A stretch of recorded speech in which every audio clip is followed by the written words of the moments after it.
Boa tarde, gente. Eu queria agradecer o convite, parabenizar o Ney e a equipe pela organização. É impressionante como a gente faz coisas aqui no Ceará e divulga pouco, né? Então, esse simpósio mostra um pouco aquilo que já é feito aqui, feito de rotina. A gente vê que nessa parte de cabeça e pescoço infantil, né, o SEIB é pioneiro no país, né? Então, hoje tem uma relevância maior, né, dentro da cabeça e pescoço, mas antigamente isso não existia, né? A cabeça e pescoço tratava mais de adulto. E a gente vê isso forte lá no SEIB e a gente tem aprendido muito com a equipe. Outra coisa que eu queria salientar é a homenagem ao Dr. Albano, né? Então, uma pessoa que eu admiro profundamente, uma pessoa extremamente competente, um cirurgião brilhante, habilidoso e uma pessoa humilde, simples, sempre à disposição para ajudar a gente e quem precisa. Então, acho que a homenagem é mais do que merecida, viu, doutor Albano? Parabéns.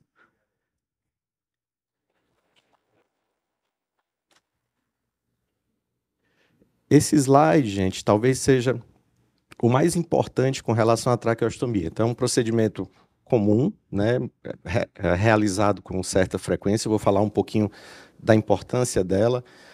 O título amigo ou inimigo, né? A gente quer que seja sempre um amigo, mas se não forem respeitados os critérios, as indicações e principalmente o cuidado durante a execução e no pós-operatório, ela pode se tornar uma grande inimiga.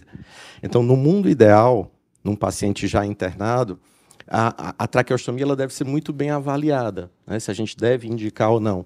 Então, isso começa com a discussão interdisciplinar, e aqui inclui a família, né? Então, você deve discutir bem se é necessário realizar essa traqueostomia ou não, envolver a família. Depois que se decide realizar o procedimento, a gente já deve ter uma programação de tudo o que vai acontecer. Então, se nesse momento, por exemplo, eu vou indicar a traqueostomia porque é uma criança que teve 3 falhas de extubação, como a Mônica falou, e a gente não conseguiu reverter aquela estenose subglótica. Então, a criança de 3 meses.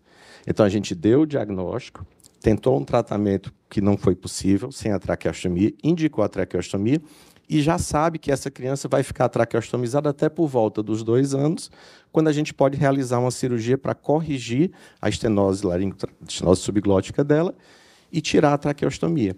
Então, isso, para a família, é extremamente importante, porque é um procedimento que está indicado por aquele motivo, a gente vai ter esse cuidado, né, durante o tempo que ela vai estar customizada e já tem uma programação de corrigir depois, né? O que a gente vê ainda hoje em muitos locais é que a traqueostomia é feita por uma emergência, né? Naquela hora do aperreio, ninguém sabe bem por quê que a criança estava desconfortável, mas a traqueostomia salvou a vida dela, e depois ela fica traqueostomizada sem uma programação de quando aquilo vai ser revertido, né? Um detalhe extremamente importante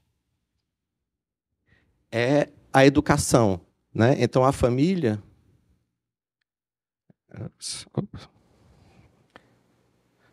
A família deve estar sempre envolvida, desde a indicação até durante toda a evolução do tempo em que a criança vai ficar traqueostomizada.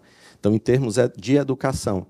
E em termos de vigilância, ou seja, a partir do momento que é realizada a traqueostomia, a vigilância começa e só acaba quando essa traqueostomia é retirada, porque a gente vai ver as complicações e os acidentes que podem acontecer em crianças traqueostomizadas.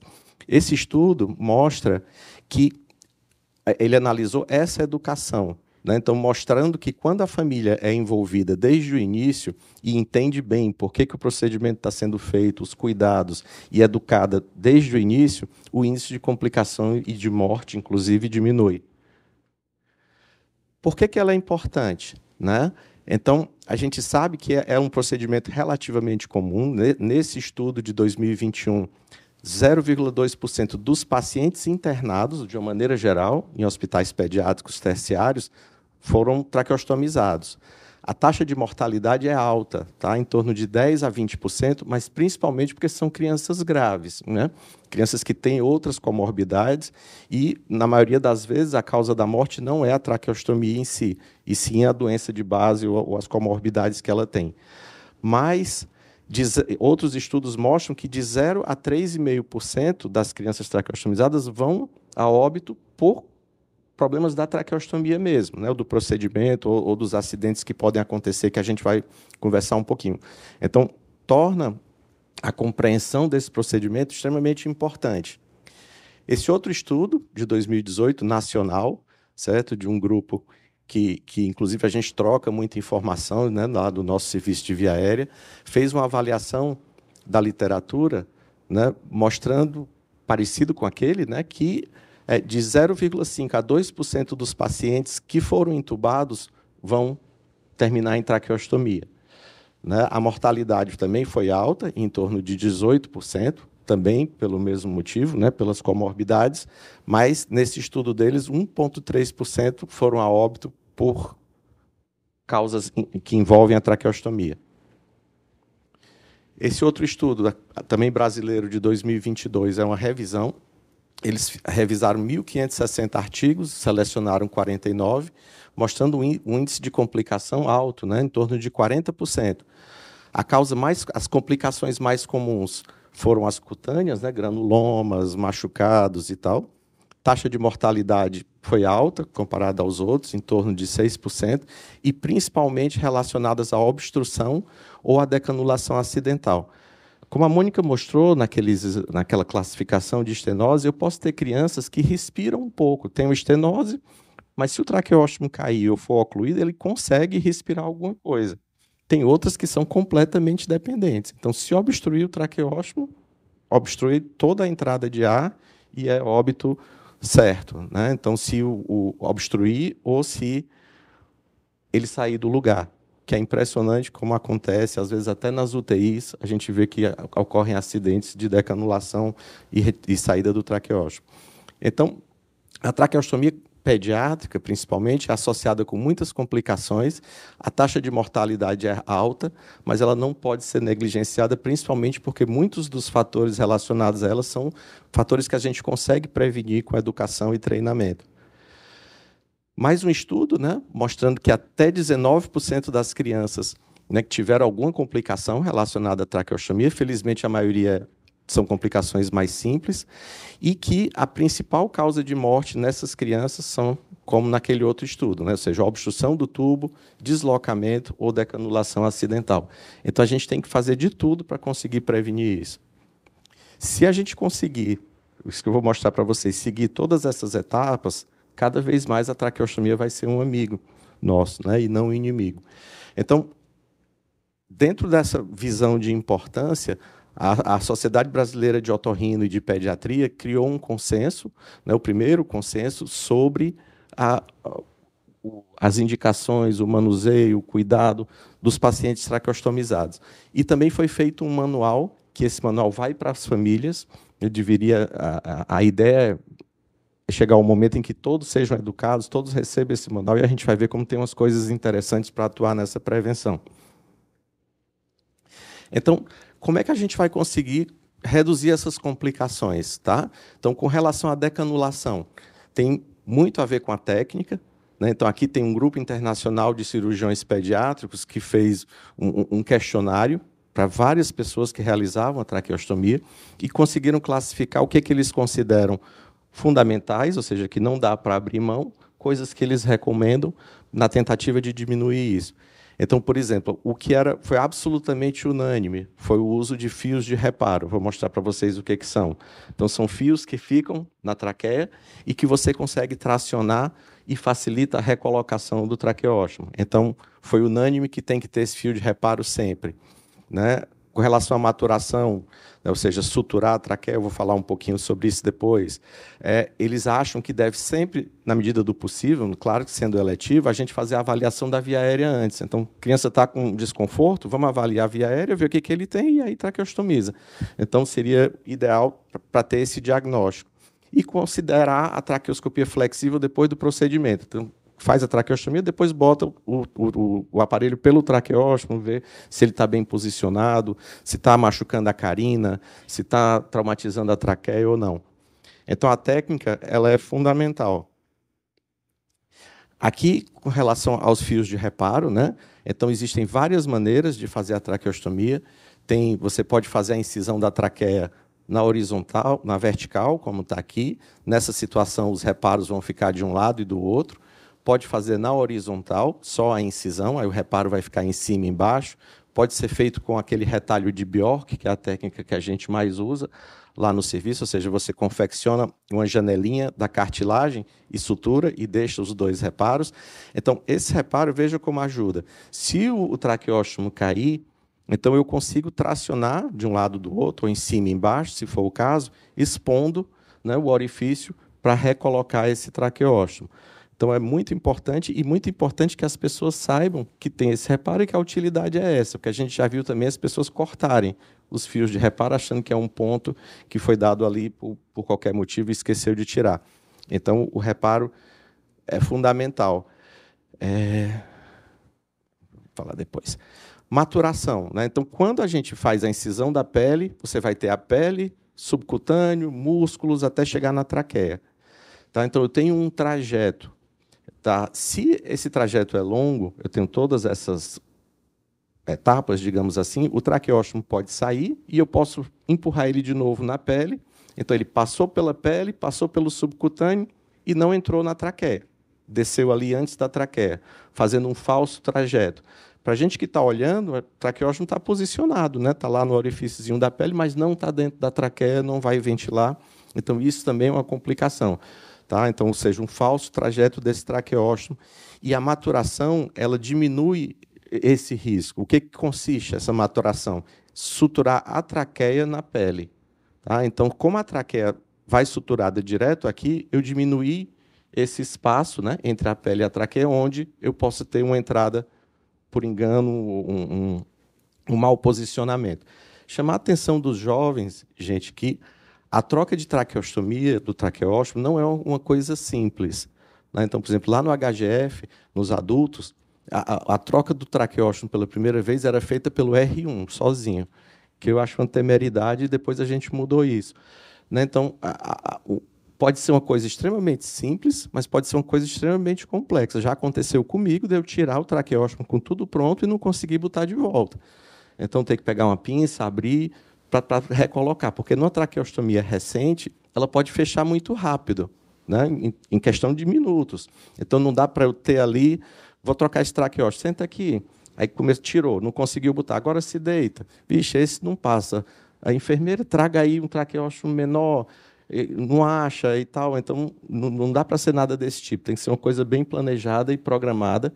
E aí vai ser extremamente simples. Aí você pensa assim, puxa, foi tão fácil, nem precisava esse cuidado todo, né? Mas foi fácil por causa disso.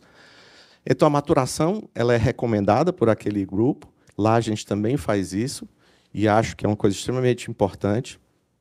A escolha do traqueóstomo adequado, da mesma forma que o tubo. Né? Então, existe um tamanho adequado. Se ele ficar grande demais ou pequeno demais, se ficar grande demais, ele vai traumatizar a traqueia. Né? Então, se ficar pequeno demais, pode não dar a ventilação suficiente que aquele paciente precisa. Existem tabelas para isso, e existe um aplicativo, que é esse aqui, que é um grupo de via aérea de Cincinnati que criou. Né? Então, ele tem várias coisas, inclusive ele fala do tamanho do tubo, dos graus de estenose, esse tipo de coisa. Um outro item importantíssimo, tá, é a fixação. Tá? Então, é fundamental para que ele não desloque. Né? Então, como é que ele deve ser fixado? Pode ser fixado com pontos, suturado mesmo, logo no pós-operatório imediato. Ele pode ser usado com esses coxins esponjosos, que são recomendados, porque protegem mais a pele. Pode ser com cadarço, a gente vê com um pedaço de máscara, o que for. O que importa é que ele seja bem amarrado e que sejam dados nós, e não laços. Né? Então, às vezes, a gente faz aqui e dá aquele lacinho bonitinho, o laço solta, né? Ou a criança tira, puxa o traqueóstomo e desloca, então ele deve ser sempre amarrado com nós mesmo, tá certo, gente? E com espaço de um dedo entre eles. Se você, não vou apertar muito não, para não machucar a criança, deixa frouxo demais, é suficiente para ele sair. Então, a medida é mais ou menos um dedo aqui. E a acomodação adequada para o pós-traqueostomia imediato. Então, se você faz a traqueostomia, ele tem que ir para um setor do hospital onde ele fique pelo menos em observação, que tem um médico que possa ser chamado, que tem enfermeiro, e não num local onde, se houver algum problema naquelas primeiras horas, não exista suporte para isso, né? Ainda com relação à decanulação acidental, né, a questão da fixação, isso pode acontecer também tardiamente em casa. Então, aqui são figuras daquele manualzinho. Veja como é interessante. Então, os pais recebem isso, explicando que quando for fazer a troca do cadastro, deve ser feito com 2 pessoas. Um está o tempo todo segurando o traqueóstomo na posição, enquanto o outro está manuseando o cadastro, né, o que estiver segurando. Espaço de um dedo. Se o traqueóstomo cair, tá certo? Então você deve hiperestender o pescoço no colo, com o travesseiro, da maneira que for, traciona a pele para cima e para baixo, né? E introduz o traqueóstomo. Pode molhar na saliva do próprio paciente para facilitar que ele seja introduzido. Então, esse treinamento a família tem que ter para saber o que fazer em casa. Idealmente, né, e aquele consenso recomenda que sempre se tenha um traqueóstomo um tamanho menor. Então, se ele usa um traqueóstomo 4, a família tem um 3,5, porque se fechar um pouquinho rapidamente, você já vai passar um menor e leva para o hospital e resolve com maior segurança. A gente falou, então, aqui, ele ficar bem fixado e ter esse cuidado, a gente vai ter vai prevenir o deslocamento acidental. Mas como é que a gente vai prevenir que ele obstrua?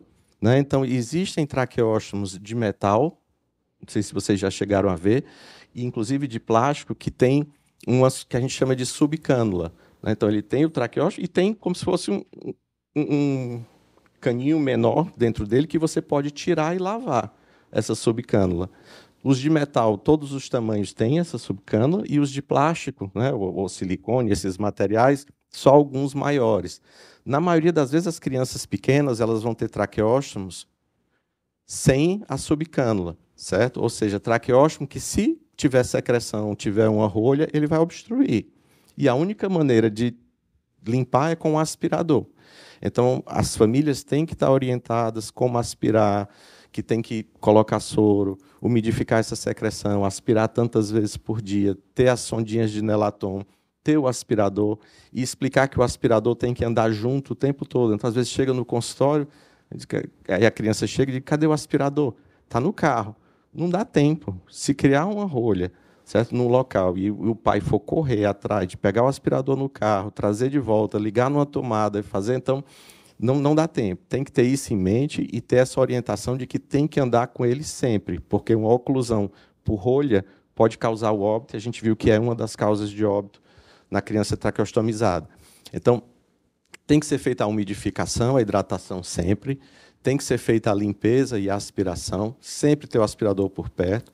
As trocas têm que ser periódicas, cada traqueóstomo tem no seu manual um período ideal de troca, normalmente em torno de 1 mês. A gente não consegue fazer isso lá, tá? Porque tem muita criança, né? Então a gente tenta fazer de 3 em 3 meses, está criando essa rotina. Uma coisa importante, né, que eu aprendi com o Mário é que, quando a gente faz essas trocas, a gente sempre tentar o mesmo modelo, ou seja, aquele que está dando certo. Às vezes, os traqueóstomos de marcas diferentes, eles têm o mesmo diâmetro. Então, quando a gente diz traqueóstomo ou tubo endotraqueal, 2,5, 3, 3,5, isso é o diâmetro interno, certo? Mas eu posso ter um traqueóstomo 3 de uma marca que tem o diâmetro interno 3 e um externo, sei lá, 4,5, e o outro que tem o diâmetro interno 3 e outro 5, ou seja, mais grosso por fora, apesar do diâmetro interno ser o mesmo. As angulações mudam, né? Então, se eu tenho uma criança que está usando um traqueóstomo e está dando certo, então a gente tentar colocar essa mesma marca que está dando certo. Às vezes muda o ângulo ou muda qualquer coisa e é o suficiente para descompensar essa criança. Né? A primeira troca, né, ela sempre deve ser feita pelo cirurgião.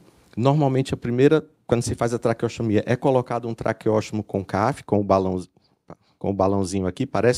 Vocês já viram o tubo endotraqueal que tem aquele balão na ponta, né, para vedar? Os traqueóstomos também.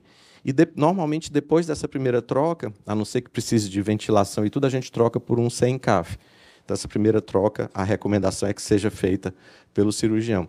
Aqui um exemplo de outra complicação, que é o traqueóstomo passar tanto tempo. Esse aqui, acho que a criança ficou 1 ano e meio com o mesmo traqueóstomo de plástico. tá? De vez em quando a gente pega isso lá e que quebrou, né? Quebrou, caiu dentro da traqueia, outros ocluem, chegam com mau cheiro e tudo. Então a gente tem que ter sempre esse cuidado e essas orientações aqui com relação à prevenção. Aqui o nosso grupo, né, que eu gosto de salientar e dizer que é uma coisa que a gente criou em 2018 também com a ajuda do Mário, e tem sido extremamente prazeroso trabalhar lá no Albert Sabin, reforçar o pioneiro, que é o Dr. Humberto, né, que é um homem de 84 anos que continua firme lá.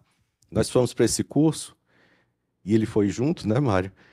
Ou seja, com 79 anos, quis ir fazer o curso com a gente, né? Aí, quando ele voltou, ele disse assim, Eric, eu acho que daqui a uns 4 ou 5 anos a gente tem que trazer esse professor e organizar um curso aqui em Fortaleza. Ou seja, ele com 79 pensando 4, 5 anos na frente, né? Ou seja, é uma cabeça jovem, né?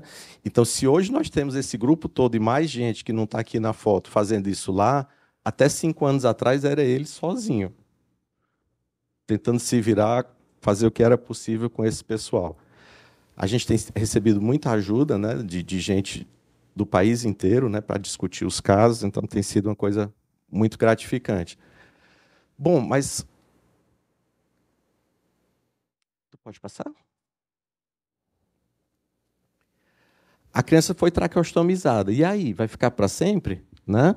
Então, quando é que a gente vai decanular e como? Da mesma forma, tem muitos estudos e se discute muito isso, né? E quais são as conclusões? Tá? Que antes de retirar o traqueóstomo, o ideal é fazer uma avaliação completa da via aérea para saber se está tudo ok, se a gente está seguro realmente para tirar isso, se a causa, se o que levou à traqueostomia foi corrigido. Normalmente se recomenda uma redução do calibre, então se ela tem um traqueóstomo 4, a gente diminui para o 3,5, depois para o 3, e vai diminuindo para ver se a criança tolera isso. Faz o teste de oclusão noturna, ou seja, você tampa esse traqueóstomo durante o dia, sob supervisão da família, e vê se ela tolera. Se tolerar, aí você evolui, né, para uma oclusão noturna, e aí tem que ser em ambiente controlado, né, porque a criança vai dormir, a família também, e a gente pode ter algum problema nesse momento, né? E se interroga se a polissonografia é necessária, é um exame caro, difícil, e normalmente não existe consenso que ela seja necessária para decanulação. Então, quais são as contraindicações? Aqui, ó, a gente está vendo um caso de uma obstrução subglótica severa, né, grau 3. Aqui mostrando como o exame é realizado. Então, tem exame que é a nasofibroscopia, feito no ambulatório, com a criança acordada, chorando, no colo do pai, normalmente. E aqui o exame que a gente faz no centro cirúrgico, com o laringoscópio do anestesista e uma ótica, de onde a gente tem essa imagem. Então você entra, vê a laringe. Como está sedado, ele tolera que se passe pela laringe. Então a gente consegue ver subglote, traqueia, até a carina, dessa forma aqui. E aí a gente consegue ter uma avaliação completa. Porque se, por exemplo, a laringe... Pode baixar o volume, por favor? Por exemplo, a laringomalácia é uma alteração dinâmica. Então a gente só vai ver se a criança estiver chorando. Paralisia de corda vocal é dinâmica também. Então, se a criança estiver sedada, a gente não vê. E com a criança acordada, a gente não consegue passar das pregas vocais. Né? Então, deixa. Tá, então... É porque eu queria voltar. Pronto, vai dar certo. Então, quais são as contraindicações para decanulação? Né? Como a gente acha que é fundamental ter a avaliação da via aérea, se não tem avaliação, essa seria uma contraindicação. A dependência de ventilação mecânica nos últimos 3 meses e a dependência da traqueostomia para toalete. Ou seja, são as crianças que têm secreção demais, que são aspiradas várias vezes por dia, e se você tira o traqueóstomo, você vai perder isso e seria uma contraindicação. Qual o protocolo que a gente utiliza? Daquele consenso, né? Então, crianças com mais de 2 anos, redução progressiva, oclui durante o dia, interna, faz o exame de via aérea, né? E observa por 48 horas. Se tem muitas comorbidades, então faz essa decanulação, ela vai ficar as primeiras 24 horas na UTI.